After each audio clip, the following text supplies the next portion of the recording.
la paix de notre Dieu soit avec vous, soyez bénis. Vous tous qui nous suivez sur Lumière du Monde Télévision. Prions le Seigneur. Dieu grand et puissant, nous te louons. Nous te bénissons, Seigneur notre Dieu. Merci de nous avoir gardés. Merci de nous avoir préservés. Merci, Seigneur, pour ton amour. L'amour que tu as manifesté, Seigneur notre Dieu, à notre égard. Merci d'avoir donné Jésus. Merci, Seigneur notre Dieu, de nous avoir sauvés de la mort éternelle. Nous voulons entendre ta voix, Seigneur notre Dieu. Nous voulons, Seigneur notre Dieu, apprendre, Seigneur notre Dieu, à marcher dans le droit chemin. Parle à nos cœurs et dispose-nous, Seigneur notre Dieu, non seulement entendre ta voix, mais à marcher conformément à ta parole. Que toute la gloire te revienne, Seigneur, au nom de ton Fils bien-aimé Jésus-Christ. Amen. Bien-aimés frères et sœurs, nous vous saluons et que Dieu vous bénisse, que le Seigneur vous fortifie. Nous sommes dans les derniers temps. Comme la Bible dit, l'heure de la grande séduction. Levez la tête, car nous sommes dans les temps difficiles. Mais le Seigneur notre Dieu est fidèle. Matthieu chapitre 24, le verset 10 jusqu'au verset 12. Matthieu chapitre 24. La Bible dit ceci. Alors, aussi plusieurs succomberont, ils se trahiront, se haïront les uns les autres. Plusieurs faux prophètes s'élèveront, ils séduiront beaucoup de gens. Et parce que l'iniquité se sera accrue, l'amour du plus grand nombre se refroidira. Mais celui qui persévérera jusqu'à la fin sera sauvé. Amen. Bien-aimés frères et sœurs, vous tous qui êtes en contact avec nous, voici la parole de Dieu pour nous. C'est le Seigneur Jésus qui donne ce grand avertissement. C'est lui qui met en garde tous ceux qui ont placé leur confiance en lui.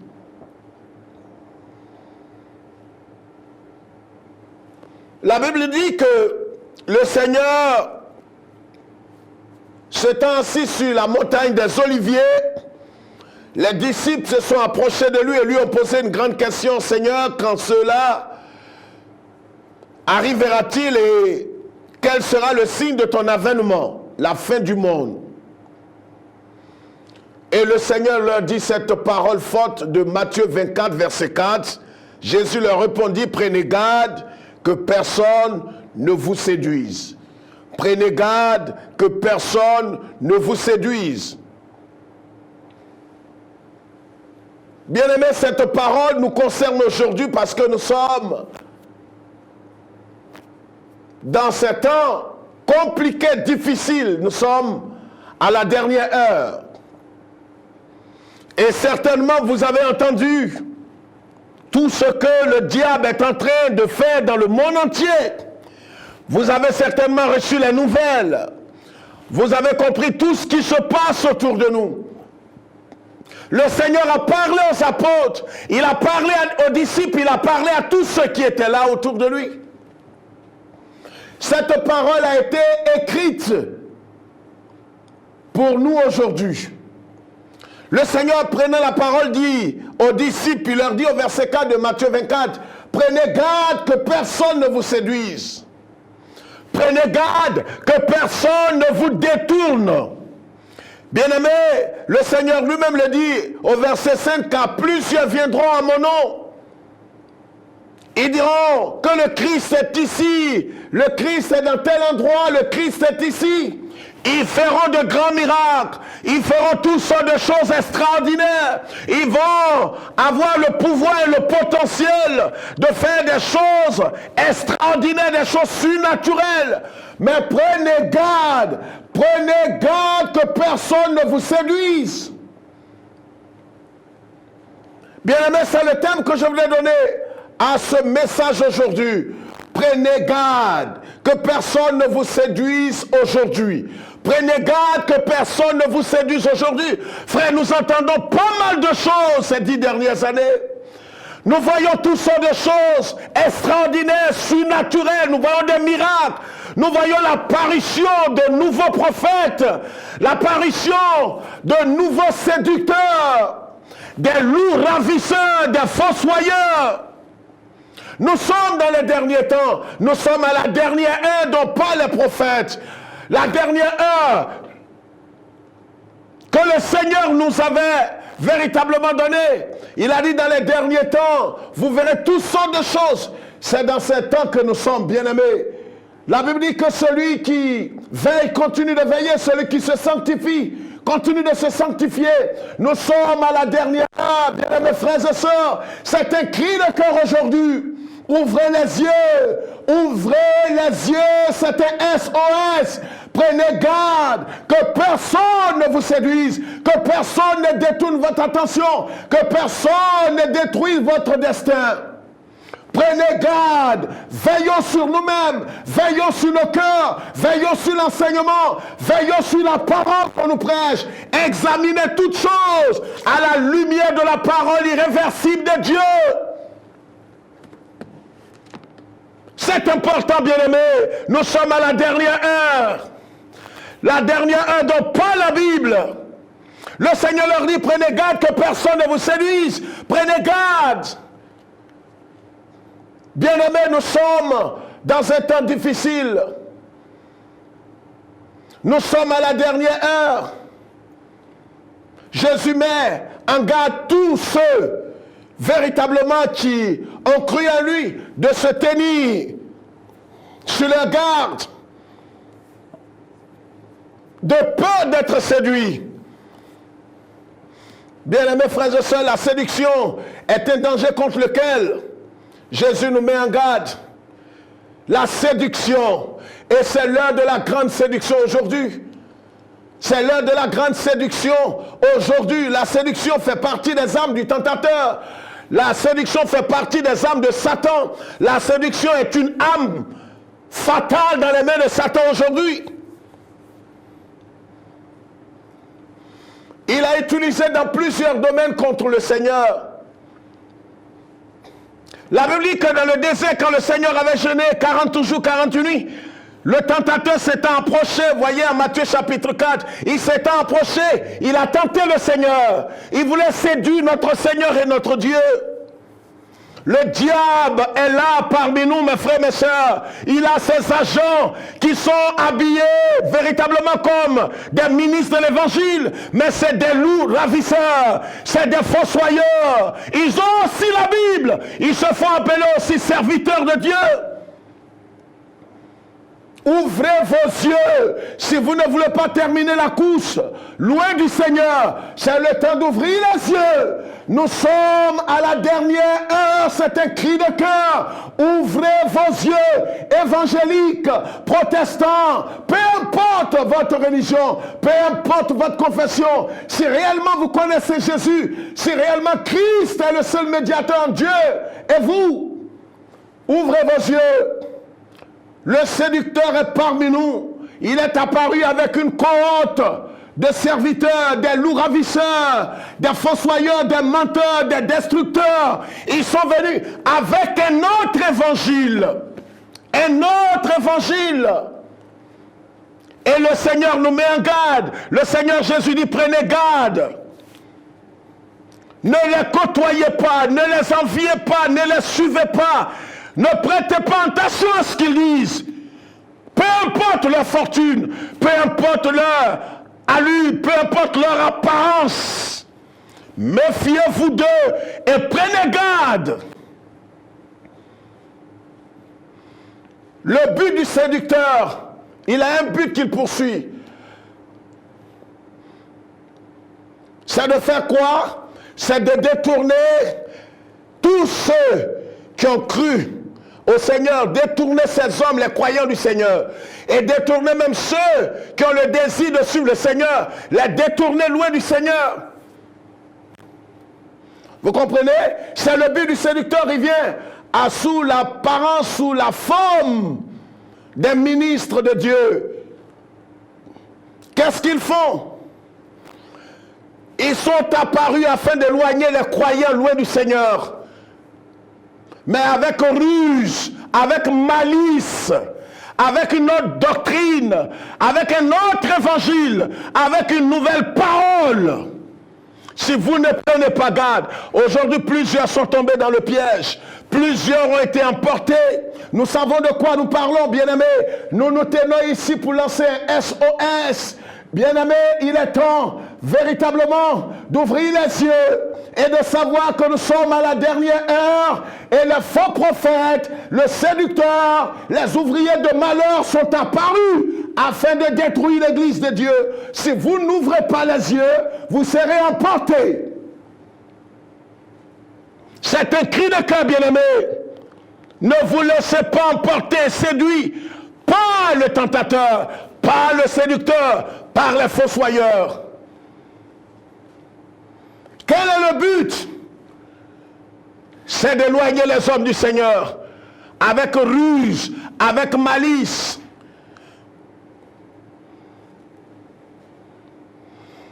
Il veut les entraîner premièrement dans la satisfaction immédiate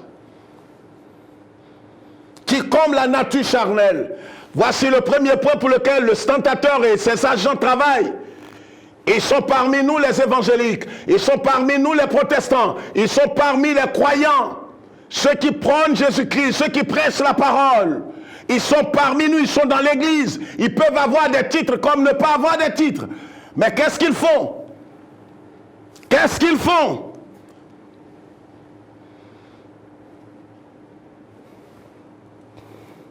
Ils amènent et ils révèlent, ils enseignent afin d'entraîner les hommes et les femmes, les jeunes gens, dans la satisfaction immédiate qui comble la nature charnelle. Ils viennent à vous, ils vous diront qu'aujourd'hui et maintenant même, ils ont le pouvoir et la capacité, l'onction, de faire en sorte que vos besoins, tous vos besoins soient satisfaits. Vous devez vous marier, ils ont le pouvoir, ils ont la solution à cela. Vous avez des problèmes d'argent, vous avez des problèmes dans vos foyers, vous avez des problèmes de santé, vous avez des problèmes quelconques, ils ont la solution à tout. Et ils vous diront que ce n'est pas normal qu'étant chrétien, enfant de Dieu, né de nouveau, ayant la certitude par le Saint-Esprit, comme la Bible dit en Romains chapitre 8, le verset 16, que nous sommes enfants de Dieu. Ce n'est pas normal selon eux, selon leur doctrine et leur évangile. Ce n'est pas normal que quelqu'un qui soit enfant de Dieu ait encore des problèmes, soit dans des difficultés, n'ait pas un compte en banque, soit encore malade, soit encore ceci. Ils vous amèneront à satisfaire la chair. Ils vous amèneront à avoir une satisfaction immédiate de la nature charnelle.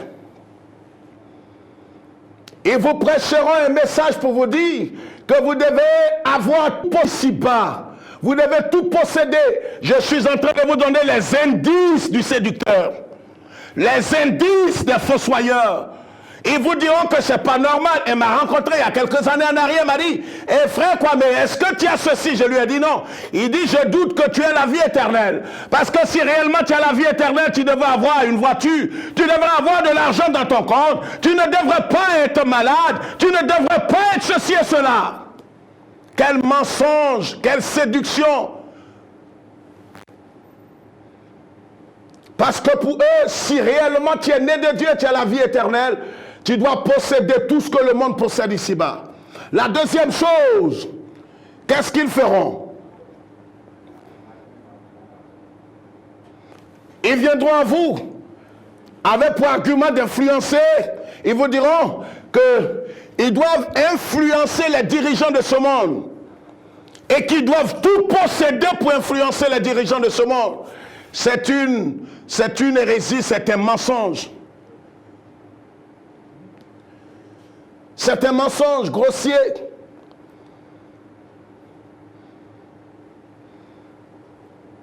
Ils vous diront qu'ils possèdent toutes ces choses et ils doivent les posséder par tous les moyens pour que les gens, les dirigeants de ce monde, les dirigeants, les ministres, les présidents, les rois soient influencés par l'autorité qu'ils ont. Faites très attention, bien-aimés frères et sœurs. Et le Seigneur dit, gardez-vous du séducteur. Bien-aimés, je voudrais citer 4 choses par lesquelles vous pouvez les reconnaître. La première chose, c'est que leur message semble être inspiré de Dieu. La première chose, leur message semble être inspiré de Dieu. Quand vous les écoutez,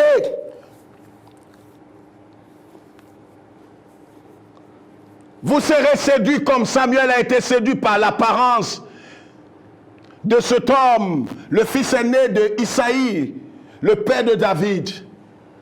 Si vous n'avez pas le discernement, en les écoutant, et vous prêchez un autre évangile, mais cet autre évangile va vous donner une satisfaction, va vous proposer une satisfaction immédiate de la nature charnelle, va vous proposer toutes sortes de satisfactions, toutes sortes de solutions à tous vos problèmes. Ils ont un message alléchant, ils ont un message accrocheur, ils ont un message qui ne laisse personne indifférent. Faites attention, examinez correctement, comme la Bible dit en 1 Jean chapitre 4, examinez correctement, à la lumière de la Bible, à la lumière de la parole de Dieu, avec le discernement, si réellement ce message est de Dieu. Est-ce que ce message élève le Seigneur? Est-ce que ce message parle véritablement de tout renoncer, de renoncer à sa vie, renoncer à sa gloire, renoncer à sa personne et de se tourner vers le Seigneur? Est-ce que le message donne gloire et toute la gloire au Seigneur ou donne la gloire à leur ministère ou à leur personne?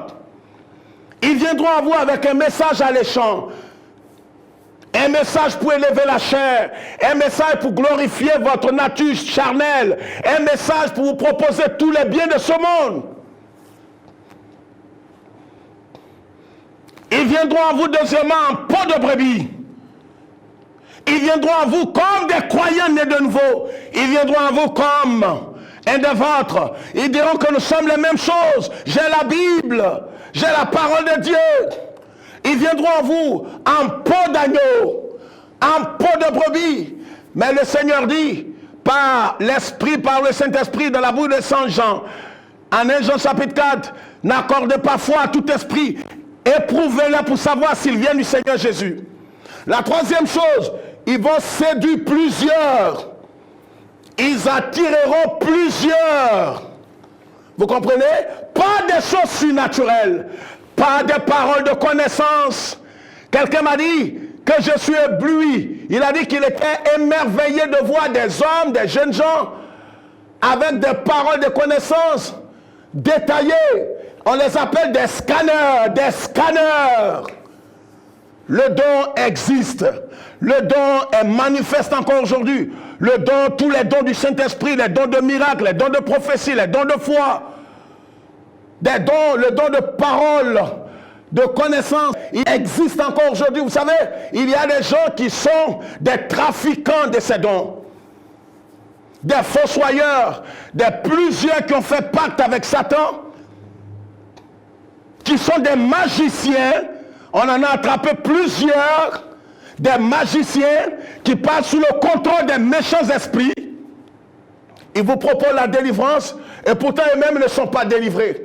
Ils vous proposent, parce que les gens sont émerveillés parce qu'ils voient des miracles. Ils t'appellent par ton nom, ils révèlent tout sur toi, mais cherchez à savoir réellement sa vie.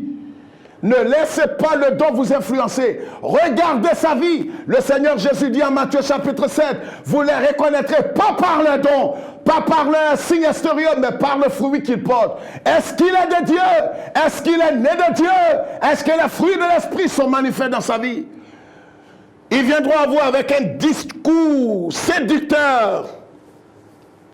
Vous direz certainement que c'est l'évangile vrai. Ils vont vous promettre le ciel et la terre, des bateaux, des jets. Ils vont vous promettre toutes sortes de délivrances. Or, la plupart sont des magiciens. La plupart sont dans le mariage pour tous. La plupart sont des assistants et des fidèles des loges mystiques. Voici pourquoi nos têtes sont mises à prix. Ils ne veulent pas entendre cela. Des adeptes des loges mystiques qui viennent et qui se font passer pour des évangéliques et qui troublent l'église de Dieu de l'intérieur. Bien-aimé, le Seigneur nous a avertis. Prenez garde que personne ne détruise votre destin. Prenez garde que personne ne vous séduise aujourd'hui. Prenez garde. Prenez garde, bien-aimés. C'est pourquoi nous voulons proposer 3 choses selon Actes, chapitre 20, le verset 28 à 30. La première chose, bien-aimés frères et sœurs, au vu de tout ce qui se passe autour de vous, ils viendront à vous en peau d'agneau. Ils viendront à vous comme des hommes réellement qui sont de Dieu, qui sont de Christ. Ils feront des miracles. Ils vont vous proposer des potions, de l'huile sainte, ils vont proposer de l'eau, ils vont proposer du sel, ils vont proposer des pochettes qu'il faut acheter, ils vont proposer toutes sortes de choses. Je sais que l'huile sainte, nous l'utilisons à des occasions spécifiques. Comme la Bible dit, si un homme est malade, qu'il appelle les anciens, qu'on loue une huile et qu'on prie pour lui. Mais ils vont vous faire acheter de l'huile. Une bouteille qu'ils ont achetée à la boutique à 3000 francs CFA ou à 2 euros, ils vont vous vendre cela à près de 50 à 100 000, 200 000 francs CFA. Parce que l'huile serait tellement mythique, mystérieuse. Ils vont vous vendre cela. Ils sont caractérisés par toutes sortes de choses. Ils font des miracles, mais c'est des pervers, des divorcés pudiques, des gens qui ont divorcé plus d'une fois. Mais les miracles s'opèrent. Quand il dit le nom de Jésus, les miracles s'opèrent. Et ça touche plusieurs qui nous appellent. Pasteur, je ne comprends pas. Le monsieur dit des choses extraordinaires. Il prêche un message sans façon. Il fait des miracles. Mais sa vie spirituelle, c'est un pervers, c'est un impudique. Mais Jésus dit, vous les reconnaîtrez à leurs fruits. Ne laissez personne vous séduire. Ne laissez personne vous séduire aujourd'hui. Ne laissez personne vous séduire. Les faux prophètes ont envahi toutes les églises évangéliques. Les faux prophètes ont envahi l'église protestante. Les faux prophètes sont parmi nous. Nous devons ouvrir les yeux. Ce n'est plus le temps de baisser la tête. Ce n'est plus le temps de donner foi à toutes choses. Examiner toutes choses à la lumière de la parole de Dieu, pas à la lumière de votre doctrine, pas à la lumière de quoi que ce soit, à la lumière de la Bible, la parole de Dieu. La parole irréversible de Dieu. La première chose, ne vous attachez pas à des apparences. La fausse piété, les miracles, la richesse, la notoriété, la gloire, la popularité, les voitures et le luxe. C'est la première chose. Ne vous attachez pas à l'apparence de ces hommes. Vous avez un frère, vous ne savez pas qu'est-ce qu'il fait. Il vous dit, il fait les affaires. Pour certains, c'est vrai. Pour certains, c'est pas vrai. C'est des dealers, des proxénètes aujourd'hui parmi les chrétiens. C'est un sorcier moderne. Vous comprenez? Bien-aimés, ne vous attachez pas aux apparences. La fausse piété, ils viendront à vous comme des saints, comme des pieux. Ils viendront à vous avec la fortune et la richesse. Ils viendront à vous avec la notoriété, la popularité. Quelqu'un m'a dit, mais il est mondialement connu. Peu importe qu'il soit si le ciel. Je m'en moque. Si sa vie contredit la Bible, rejetez sa vie, rejetez ses enseignements. La deuxième chose, restez ferme et fondé sur la parole de Dieu. Restez ferme, examinez toutes choses. Peu importe celui qui prêche, peu importe celui qui parle, peu importe ce qu'il est en train de dire, examinez ce qu'il dit. Si ce n'est pas conforme à la parole de Dieu, rejetez cela. Peu importe le titre, qu'il soit archevêque, qu'il soit bishop, qu'il soit demi-dieu, qu'il soit gouverneur ou patriarche, on s'en moque si ce qu'il dit contredit la parole de Dieu, rejetez tout. Même s'il est venu avec 3 bateaux, même s'il est venu avec 5 avions, ne vendez pas votre âme. La troisième chose, soyez sensibles au témoignage du Saint-Esprit. Selon 1 Timothée chapitre 4, le verset 1. Bien-aimés, voici les choses pour nous aujourd'hui. Que personne ne vous séduise aujourd'hui. Prenez garde, prenons garde. Ils sont arrivés parmi nous depuis ces 10 dernières années et ils sont en train de détruire l'église de l'intérieur. Ouvrons nos yeux. Ils viennent à nous en peau d'agneau. Ils viennent à nous en peau de ministre de l'évangile. Mais faites très attention. Il y a plusieurs sorciers. Il y a plusieurs impudiques. Plusieurs menteurs. plusieurs fossoyeurs, ils vous séduiront par des choses que vous aimez.